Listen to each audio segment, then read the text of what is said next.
Buenas tardes, profesor. Somos los integrantes de Estrada, Giler, Ortiz, Pozo y Quiñones. Mire, y vamos a hablarles sobre computación granular. La siguiente diapositiva. Bueno, empiezo yo. La computación granular, en los fundamentos de la computación granular se basan en el concepto de granularidad, que se refiere a la capacidad de presentar y manipular información en diferentes niveles de detalle o abstracción.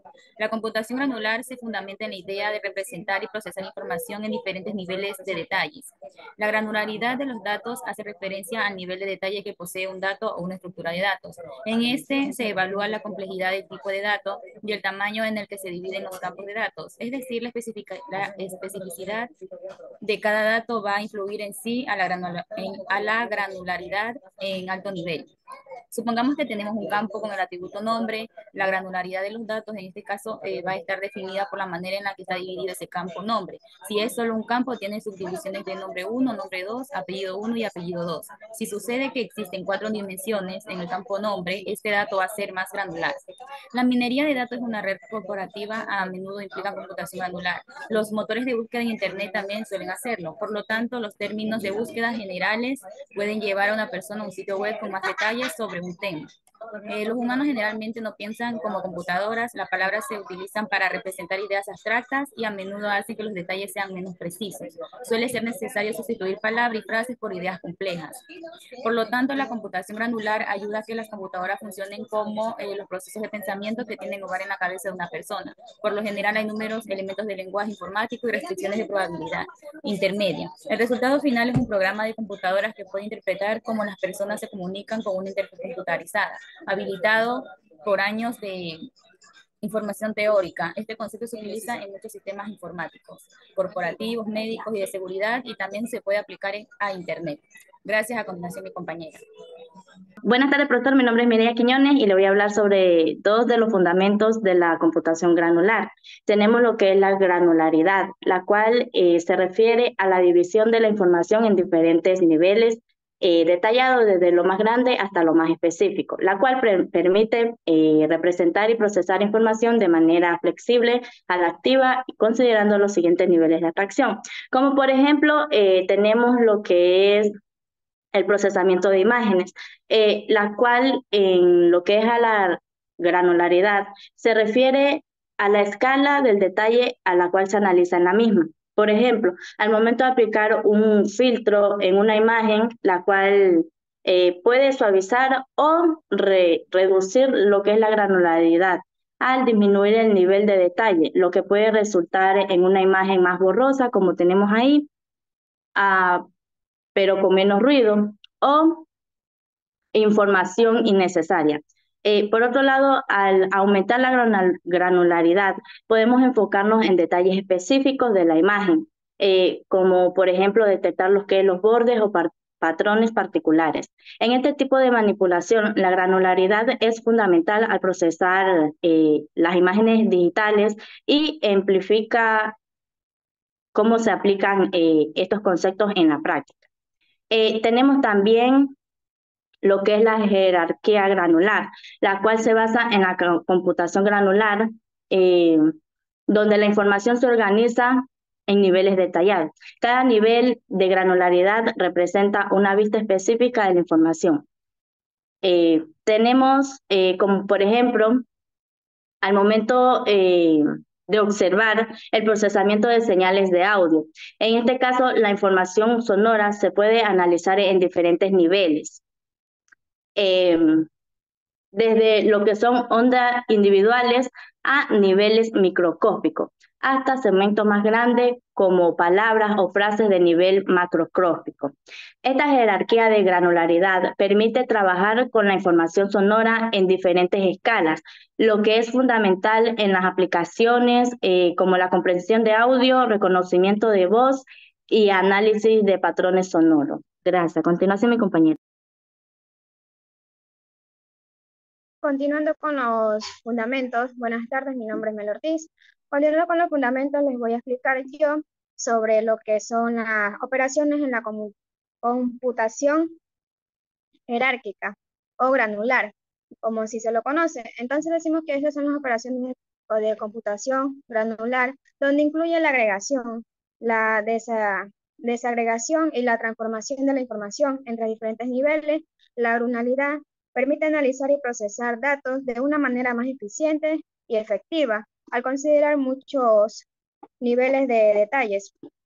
Un ejemplo de esto tenemos que en la computación granular, las operaciones como la agregación, desagregación y transformación de la información entre diferentes niveles de granularidad permiten analizar y procesar la información de datos y así puede haber o considerar múltiples niveles de detalle. Continuando con el siguiente punto, que es teoría de conjuntos granulares, tenemos que la teoría de conjuntos granulares se utiliza para representar conjuntos de información a diferentes niveles de granularidad, donde esta nos permite manejar la incertidumbre y la impresión de los datos que se puede considerar en los diferentes o perspectivas en los niveles en detalle.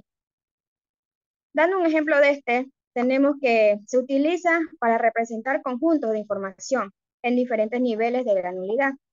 Esto también nos permite manejar la incertidumbre, como dijimos anteriormente, y la impresión en los datos al considerar diferentes perspectivas.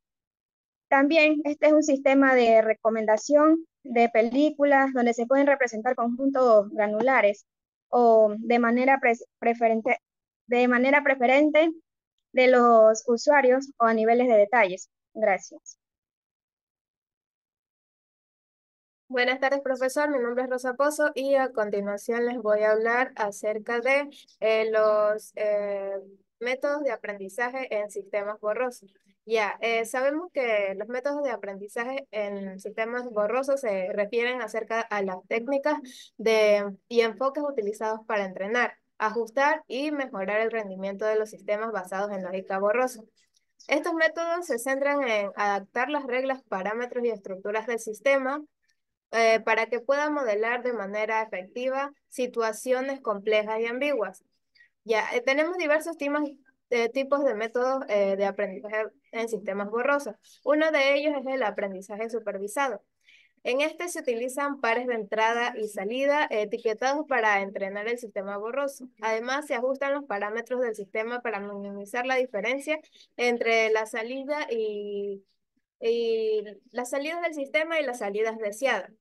Otra de sus características es que este enfoque requiere conjuntos de datos etiquetados donde se conocen tanto las entradas como las salidas correspondientes.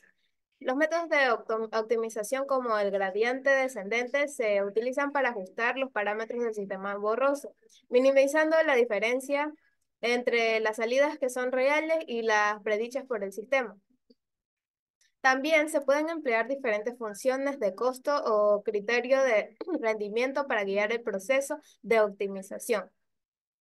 Ahora también tenemos el aprendizaje no supervisado, que en el sistema borroso aprende patrones y estructuras en los datos sin la necesidad de etiquetas. Esta es la diferencia entre el aprendizaje supervisado y no supervisado. En cambio aquí, en el no supervisado, se utilizan técnicas como el clustering para descubrir relaciones y agrupamientos en los datos de entrada. Este método no requiere conjunto de datos etiquetados, como ya lo mencioné, y se utiliza para descubrir patrones y estructuras ocultas en los datos. Los algoritmos de agrupamiento difuso, como el CMIS difuso, se utilizan mayormente para asignar datos a grupos de manera borrosa, lo que permite que un punto de datos pertenezca a múltiples grupos con diferentes grados de pertenencia.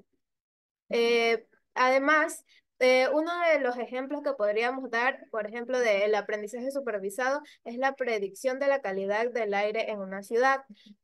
Por ejemplo, el dato de entrada sería la temperatura o la humedad o incluso la velocidad del viento, y un dato de salida podría ser el índice de calidad del aire. Por ejemplo, si está bueno, moderado o mal. ¿Cómo sería el proceso? Primero se recopilan los datos históricos de temperatura, humedad, velocidad del viento y el correspondiente índice de la calidad del aire. Luego se utiliza un sistema borroso con reglas y conjuntas difusas para mapear las entradas a las salidas. Y también se utilizaría un algoritmo de aprendizaje supervisado como el gradiente descendente para ajustar los parámetros del sistema borroso en función a la diferencia entre las salidas predichas y las reales. Y una vez entrenado el sistema, puede predecir la calidad del aire en función a las condiciones climáticas actuales. Ya, un ejemplo de aprendizaje no supervisado sería, por ejemplo, la segmentación de clientes para una tienda en línea. Como dato de entrada podría tener comportamientos de compra, frecuencia de compras e incluso categorías de productos.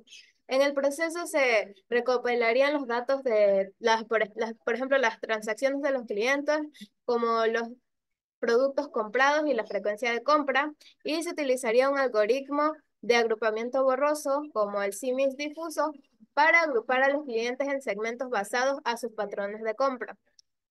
Por último, el algoritmo asignaría a cada cliente un grado de pertenencia a cada segmento, lo que permite que un cliente pertenezca a múltiples segmentos con diferentes grados de pertenencia. Además, la tienda en línea podría utilizar esta segmentación para personalizar las ofertas y las promociones para cada grupo de clientes, y lo que potencialmente mejora la satisfacción del cliente y las ventas. Así, un cliente que, por ejemplo, tiene cierto grado de pertenencia en, por ejemplo, dos conjuntos difusos, puede tener su propia personalización de oferta y promociones para cada preferencia que él tenga. Ya, para finalizar, se dice que estos métodos pueden aplicarse en una variedad de áreas como control de sistemas, reconocimiento de patrones, toma de decisiones y más, para mejorar la adaptabilidad y el rendimiento de los sistemas borrosos. Buenos días, profesor. Mi nombre es Samantha Estrada Guau Gladys. Lo que les voy a hablar, el tema de hoy es método de aprendizaje en el sistema borroso. El aprendizaje por refuerzo. Este método de aprendizaje en el sistema borroso consta de 3 métodos.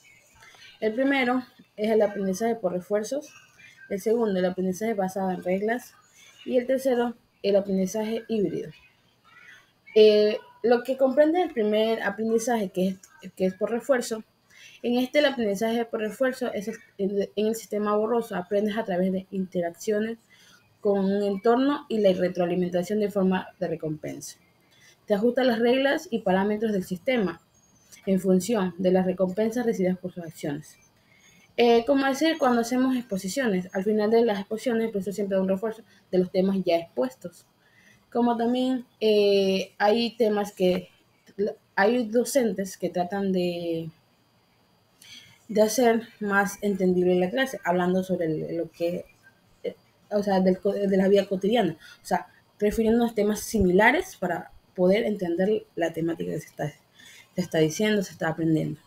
Ya, en el segundo aprendizaje, que es basado en reglas, este método se utiliza las reglas predefinidas o generadas automáticamente para ajustar el comportamiento del sistema borroso.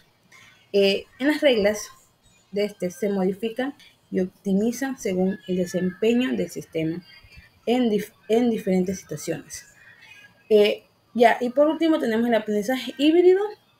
El aprendizaje híbrido se combinan diferentes enfoques, técnicas de aprendizaje como supervisadas, no supervisadas o refuerzos para mejorar la capacidad de adaptación del sistema borroso. Y por último se busca aprovechar la fortaleza de cada método de aprendizaje para obtener el sistema más robusto y eficiente. Voy a hablar sobre el análisis de datos en diferentes niveles de granularidad. Tenemos la granularidad en nivel medio, la granularidad en nivel bajo, granularidad en nivel alto, el comprender los niveles de granularidad en los datos, también consejos para analizar eficaz en diferentes niveles de granularidad y por último el estudio de caso. Esto es lo que corresponde a mi tema. Muchas gracias.